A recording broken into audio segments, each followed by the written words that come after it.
사랑합니다, 여러분. 지난 시간에는 복습을 해야 될 내용이 굉장히 많이 있었죠. 우리가 복습한 내용은 바로 개학을 하면 수행평가를 하게 되죠. 이 수행평가에서 여러분들의 실력을 발휘할 수가 있을 겁니다. 오늘은 우리가 상상과 관련된 이야기를 하려고 하는데요. 선생님은 상상을 하는 훈련은 굉장히 중요하다고 생각하는데, 왜냐하면 우리의 미래의 모습을 그려볼 수 있기 때문이에요. 선생님은 어렸을 때부터 내 남친의 얼굴은 어떤 얼굴일까? 키가 크고 코가 큰 남자를 선생님 좋아하거든요. 또 내가 살게 될 집은 어떤 모습일까? 선생님은 아파트보다 이렇게 단독주택을 굉장히 좋아해요. 그래서 나이가 들면 꼭 이런 단독주택에서 나무와 꽃을 키우면서 살고 싶어요. 또 어떤 상상을 해보냐면, 내가 나이가 들면 어떤 선생님의 모습을 가지게 될까? 주름이 져있지만 예쁘게 웃는 모습. 물론 지금 주름진 얼굴이 예쁘진 않네요. 주름이 져있지만 자연스럽고 예쁜 미소를 가지고 있는 선생님이었으면 좋겠어요. 그래서 여러분들에게 사랑한다고 많이 말해주고 또 도덕적인 학생들을 많이 길러낼 수 있는 사람이 됐으면 좋겠습니다. 여러분들은 어떤 상상을 하나요? 우리가 보통 상상이라고 한다면 실제로 경험하지 않은 현상이나 사물에 대해서 마음속으로 그려보는 능력을 이야기하는데, 이런 상상과 도덕이 만나면 어떤 이야기를 하게 될지 한번 오늘 같이 보도록 합시다.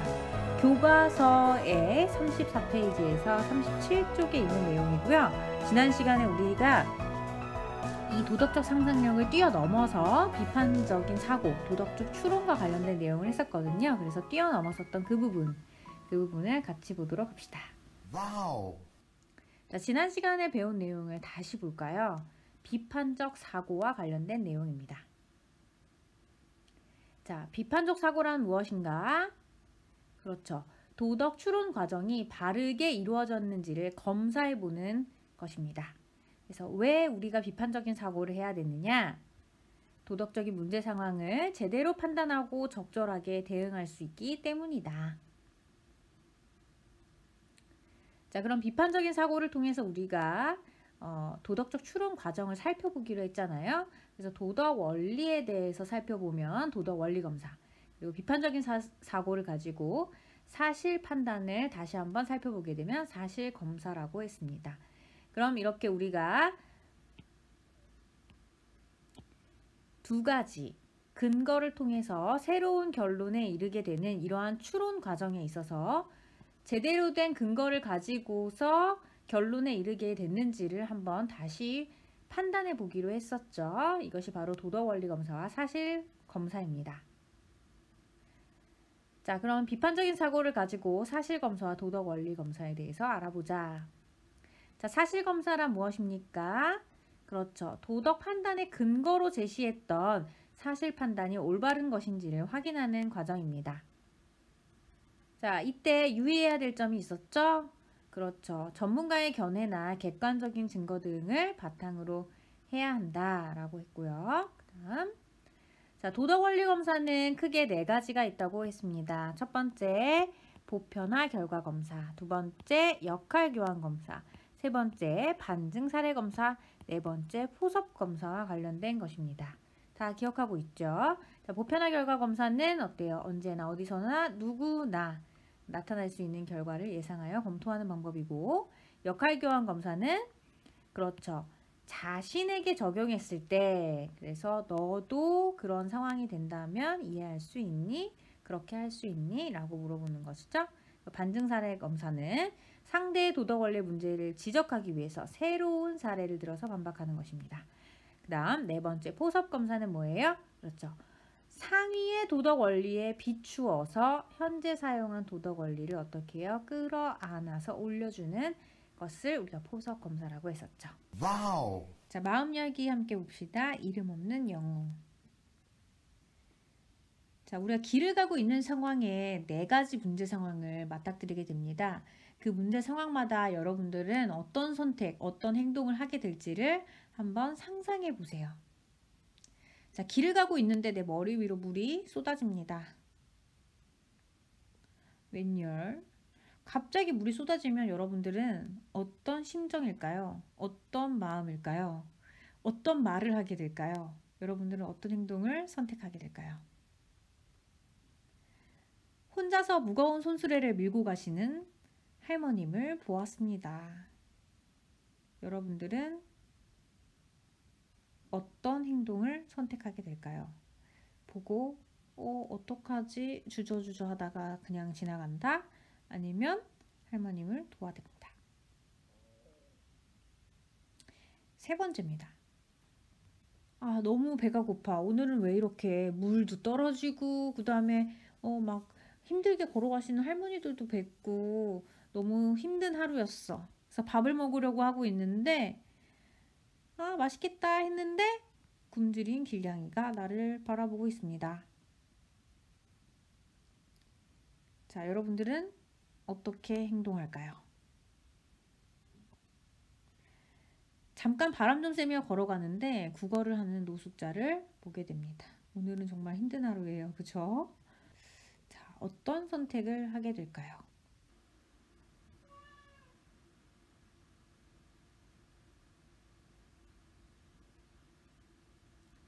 자, 여러분이라면 어떻게 행동할까요? 선생님이 제시했던 4가지 상황은 실제 태국의 어떤 광고에 나왔던 상황들이에요. 그 상황마다 주인공은 어떤 선택을 하게 됐는지 여러분들의 선택과 비교하면서 감상해 보도록 합시다. 아래 더보기를 눌러서 링크를 클릭한 후 영상을 꼭 시청하도록 하세요.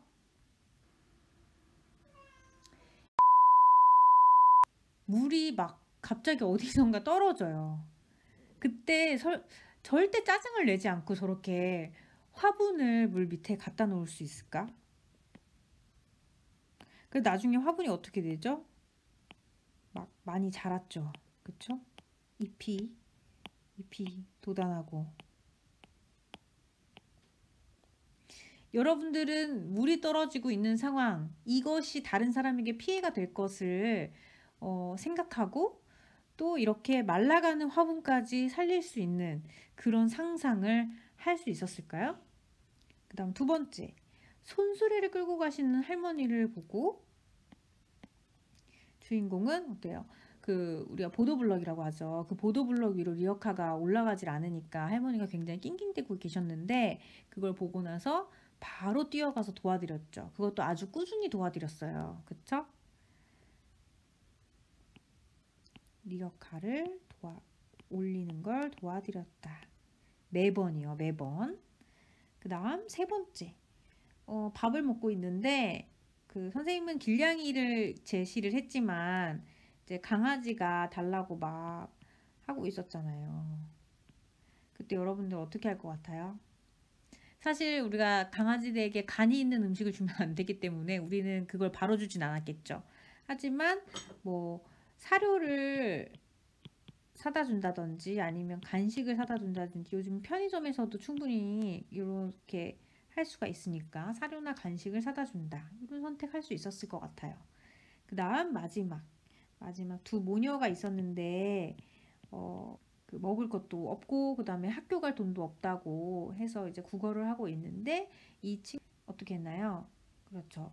자신이 가지고 있는 돈의 일부를 이제 매번 갖다 주는 그런 선행을 베풀었습니다. 영상 속 주인공은 이런 모든 행동들을 사실 보상을 얻기 위해서 했던 행동들은 아니었어요. 그죠? 다만 우리 일상생활 속에서 도움이 필요한 상황, 또 도움이 필요한 사람들의 마음을 헤아리고 그리고 내가 가지고 있는 것의 일부 혹은 내가 가지고 있는 것의 전부를 나누어 줌으로써 선행을 베푼 이야기를 보았습니다. 그래서 언성 히어로, 이름 없는 영웅. 뭔가 드러나지는 않지만 우리의 주변을 잘 돌아보면 이렇게 도움을 많이 나누어 주는 사람들을 볼 수가 있습니다. 그런 사람들은 어떤 능력을 가지고 있기 때문일까요? 바로 오늘 배우게 될 도덕적 상상력과 관련이 있는 게 아닐까라는 생각이 듭니다. 와우. 자, 도덕적 상상력이란 무엇일까? 상상이라는 건 실제로 경험하지 않은 현상이나 사물에 대해서 우리가 마음속으로 그려보는 능력을 말해요.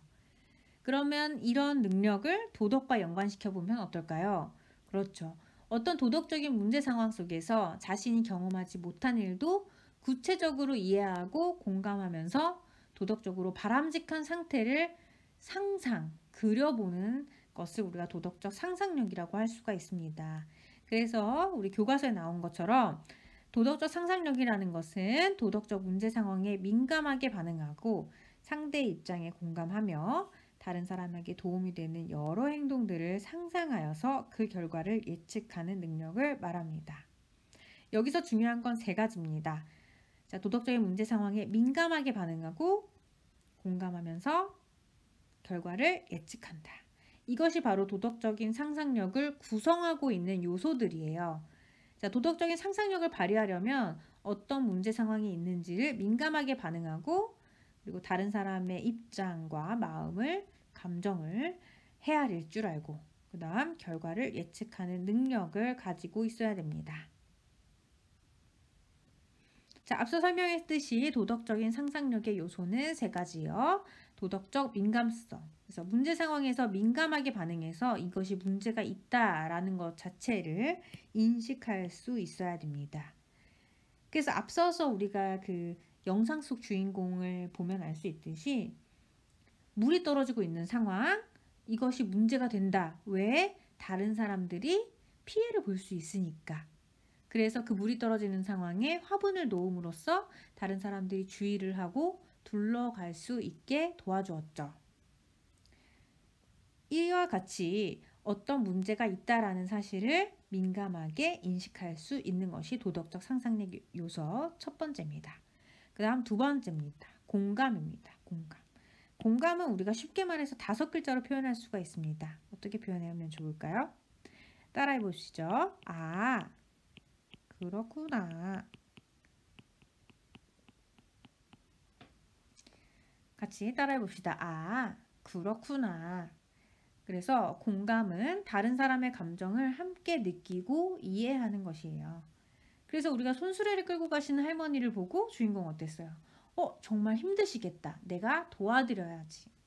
굶주리고 있는 강아지를 보고 배가 고프면 얼마나 힘들까? 얼마나 배가 고프길래 나에게 와서 음식을 달라고 하는 걸까? 이렇게 다른 사람의 감정을 함께 느끼고 이해하는 것을 공감이라고 하고 이런 공감은 도덕적 상상력을 구성하고 있는 요소 두 번째입니다. 다음 마지막이에요. 결과 예측 능력. 어떤 행동이 바람직한지 나의 행동이 어떤 결과를 낳게 될지를 미리 생각해 보는 것입니다. 그래서 사실 학교 폭력을 저지르는 친구들을 보면은 이런 결과 예측 능력이 다소 높지 않다라는 사실을 알 수 있어요. 예를 들어서 내가 주먹을 휘둘러서 누군가를 때리게 되면 나의 죄책감은 얼마나 클 것이며 또 피해자는 얼마나 아플까 이런 것에 대한 예측 능력이 없이 나의 분노와 나의 감정이 앞선 그런 모습을 볼 수가 있죠. 이것은 결과 예측 능력이 결코 높지 않다라는 것을 알 수가 있습니다. 도덕적인 상상력을 충분히 발휘한다면 학교 폭력을 저지를 수가 없어요. 자, 도덕적인 상상력의 요소 3가지 잘 기억하시기 바랍니다. 자, 그러면 도덕적 상상력을 기르기 위해서 우리가 어떤 노력을 해야 될까? 먼저 첫 번째, 도덕적 문제에 대한 관심을 가져야 합니다. 도덕적 상상력의 요소 중에 하나인 도덕적 민감성, 즉 도덕적으로 문제가 있다라는 것을 인식하는 것이죠. 자, 문제가 있다라는 것을 인식하려면 어떤 문제들이 발생하고 있는지를 알아야 되겠죠. 그래서 개인적으로는 나를 둘러싸고 있는 많은 문제들, 일상생활 속에서의 다양한 문제들이 어떤 것들이 일어나고 있는지에 대해서 생각해보고 또 사회 문제, 내가 살고 있는 혹은 내가 소속하고 있는 사회에서 어떤 문제들이 발생하고 있는지 민감하게 반응하고 관심을 기울여야 된다. 그래서 도덕과 관련 있는 문제에 관심을 기울이고 그것에 대해서 책임감을 가져야 합니다. 다음 두 번째죠. 역지사지의 자세. 그래서 다른 사람의 입장과 나의 입장을 바꾸어서 그것을 생각해 본다. 순서는 이거죠. 입장을 바꾸어서 그것을 생각해 본다. 역지사지의 자세를 가지고 상대방의 입장에서 생각해 보는 것입니다. 자, 같은 문제라 하더라도 다른 사람의 입장에서 생각하면 우리가 새로운 관점으로 바라보게 되죠. 상대의 입장을 헤아리기 위해서는 먼저 마음을 열고 상대방의 이야기를 듣고 또 그 이야기에 공감하면서 긍정적으로 반응하고 그리고 상대의 입장을 헤아리고 아픔을 함께 느낄 수 있는 것입니다. 이것은 바로 공감과 관련된 자세라고 할 수가 있겠네요. 아, 그렇구나. 그래서 공감 능력이 발달한 사람들은 다른 사람의 즐거움이나 슬픔을 자신의 일처럼 느끼고 또 이해하기 때문에 어려움에 처한 이들을 보면은 그냥 지나칠 수가 없죠.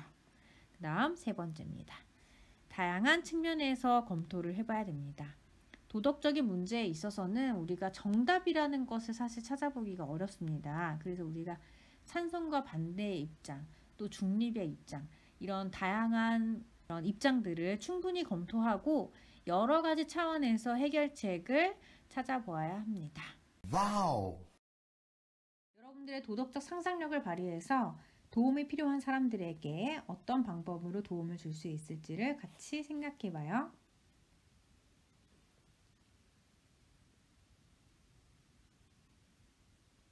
아래에 더보기를 눌러서 링크를 클릭한 후 꼭 영상을 시청하시기 바랍니다. 자, 모두가 우리 반에는 왕따가 없다라고 이야기해요. 하지만 언젠가는 나도 친구들의 무리 속에서 벗어나면 왕따가 될 수 있다라는 불안감은 가지고 있죠. 그렇다면 왕따라는 것은 없어진 것이 아니라 그 모습이 변했다라고 볼 수 있습니다. 집단 따돌림의 유형이 굉장히 다양해지면서 교묘한 수법을 통해서 왕따인 듯 왕따 아닌 듯 왕따가 이루어지고 있다라는 얘기죠. 그렇다면 우리가 이런 문제 상황을 빠르게 인식하고 그 문제 상황 속에 놓여 있는 친구를 도와줄 수 있을까?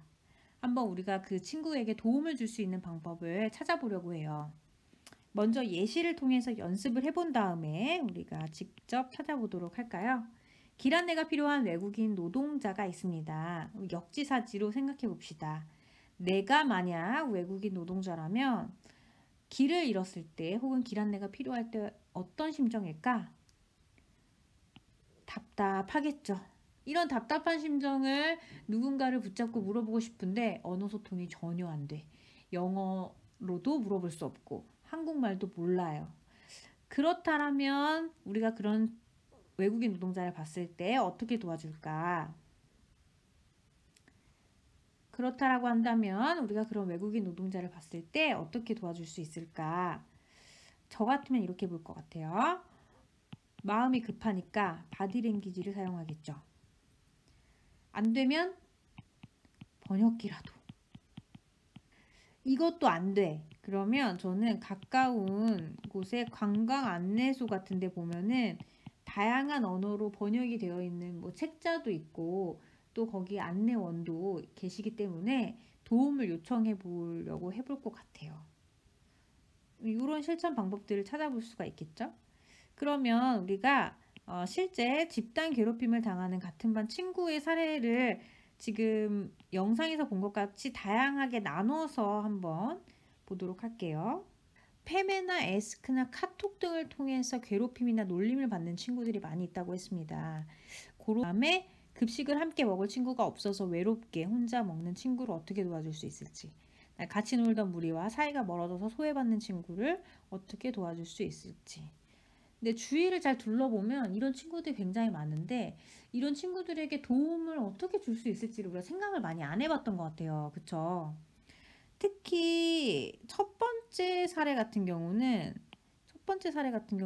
최근에 굉장히 많이 일어나고 있는 어떤 사이버 폭력의 형태와 집단 따돌림의 형태를 같이 띠고 있는 양상이고, 이제 두 번째 같은 경우는 우리가 언제든지 경험할 수 있는 내용이거든요. 신학기에 아무도 나랑 친한 애들이랑 같은 말 안 됐을 때 이런 상황 우리 겪어볼 수 있어요. 그 다음 세 번째는 같이 놀던 무리와 사이가 멀어져서 소외받는 친구 어떻게 도와줄 수 있을지 한번 실천 방법 찾아봅시다. 선생님 두 번째를 같이 얘기해 보고 싶은데요. 우리가 예시로 한번 같이 이야기해 볼까요? 언제든지 우리가 새로운 조직에 가게 되면은 혼자가 될 준비를 하고 있어야 되는 것 같아요. 낯선 공간, 그리고 낯선 사람들을 만났을 때 나는 언제나 혼자가 될 텐데, 그럴 때 어떤 마음일까? 일단 선생님의 경험으로는 외롭겠죠. 외로움을 많이 느낄 것 같고, 두 번째는 누군가가 먼저 다가와 주기를 바랄 것 같아.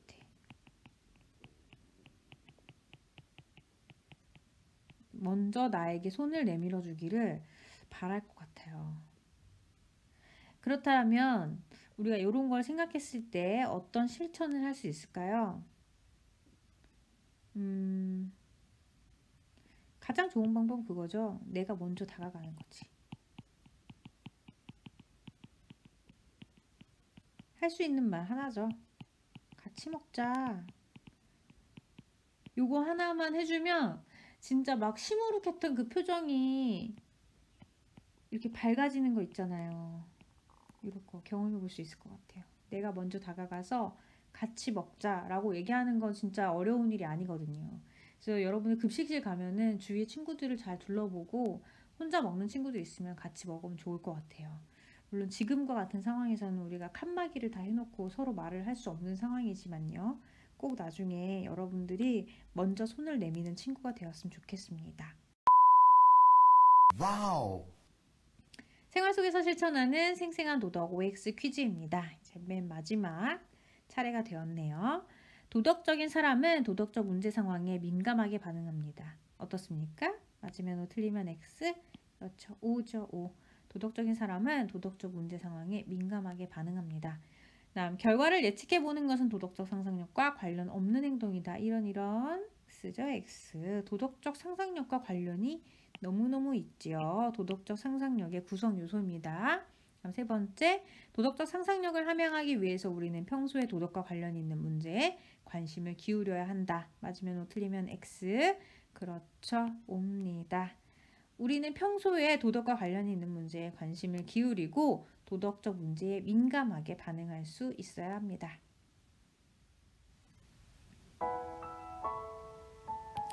자, 여러분 어떤가요? 도덕적 상상력과 관련된 내용 봤습니다. 이런 상상력이 도덕에도 적용된다는 사실이 굉장히 놀랍죠. 예, 다음 시간에는 우리가 직접 얼굴을 보게 되었네요. 6월 12일입니다. 선생님이 그토록 기다렸던 3월부터 기다렸는데 이제 3개월이 지나서야 여러분들을 보게 되었네요.